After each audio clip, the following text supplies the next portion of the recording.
সুরক্ষিত কলকাতার সুরক্ষায় প্রশ্ন। থানা থেকে 1 কিলোমিটার দূরেই সোনার দোকানে খুন। সুরক্ষিত শহর কলকাতা, সেই তকমাতেই কি এবার বড় প্রশ্নচিহ্ন?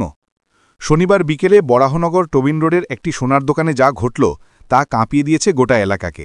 যেখানে কিছুদিন আগেই এনসিআরবি রিপোর্টে কলকাতাকে সবচেয়ে সুরক্ষিত বলে ঘোষণা করা হয়েছে, ঠিক তার কয়েক ঘণ্টার মধ্যেই দিনের আলোয় ঘটল এই নৃশংস খুন।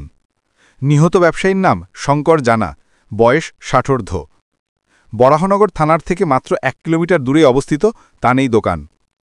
শনিবার বিকেল 3:30 নাগাদ নিজের দোকানের ভিতর থেকেই উদ্ধার হয় শঙ্করবাবুর হাত-পা বাঁধা রক্তাক্ত মৃতদেহ।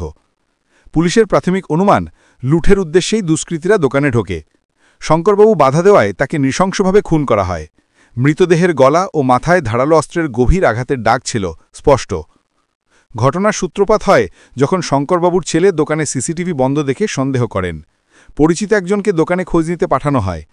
তখনই দোকানের ভেতরে হাত-পা বাঁধা অবস্থায় শঙ্করবাবুকে আবিষ্কার করেন স্থানীয়রা। সেই দৃশ্য ছিল আরও ভয়ঙ্কর। দোকানের দেওয়ালে লেগেছিল রক্তের দাগ। পুলিশ ও ফরেনসিক দল ইতিমধ্যেই তদন্তে নেমেছে। প্রাথমিক ধারণা, দুষ্কৃতীরা প্রথমে গ্রাহক সেজে দোকানের ভেতরে ঢোকে। বাইরে আরও 2 জন পাহারায় ছিল। খুনের পরই তারা মূল্যবান সামগ্রী লুট করে চম্পট দেয়। ব্যক্তিগত পাওনা সংক্রান্ত কোনো বিবাদ এর পিছনে ছিল কিনা সেই দিকটিও খতিয়ে দেখছে পুলিশ। একটা খুব খারাপ ঘটনা হয়েছে। এখানে একটা জুয়েলারির এখানে একটা দোকান।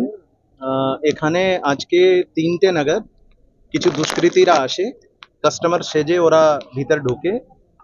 প্রথমে 2 জন ঢুকে যিনি এখানে যাদের বিজনেস ছিল এখানে, ওনার সাথে উনি কথা বলতে শুরু করেন এবং ওনার সাথে অ্যাজ ইফ উনি কিছু কিনতে এসছেন সেই হিসাবে উনি কথাবার্তা করেন। এবং যখন উনি ওনাকে বিভিন্ন জিনিস দেখাতে শুরু করেন সেই সময় আরো 2 জন ছেলে ঢুকে পড়ে এবং আচমকা ওনার উপর ঘুষি এবং লাত মারতে শুরু করে দেয় এবং ওনাকে ওরা বেঁধে দেয়। একটা কাপড় নিয়ে এসেছিল, সে কাপড় দিয়ে ওনাকে বেঁধে দেয় এবং তারপরে ওনার সাথে মারধর করে। তারপরে এখান থেকে যে সোনাগুলো ছিল ওরা লুট করে নেয়, লুট করে ওরা পালিয়ে যায়। একজন আরো বাইরে ছিল, যে বাইরে হয়তো ও গার্ড দিচ্ছিল। তো মোট 5টা লোক এর মধ্যে ইনভলভ আছে। আমাদের ফরেনসিক টিম এখানে এসছেন। আমরা সিসিটিভির কিছু পেয়েছি এবং আমাদের টিম তদন্ত করছে। বিডির টিম ওর পিছনে আছে।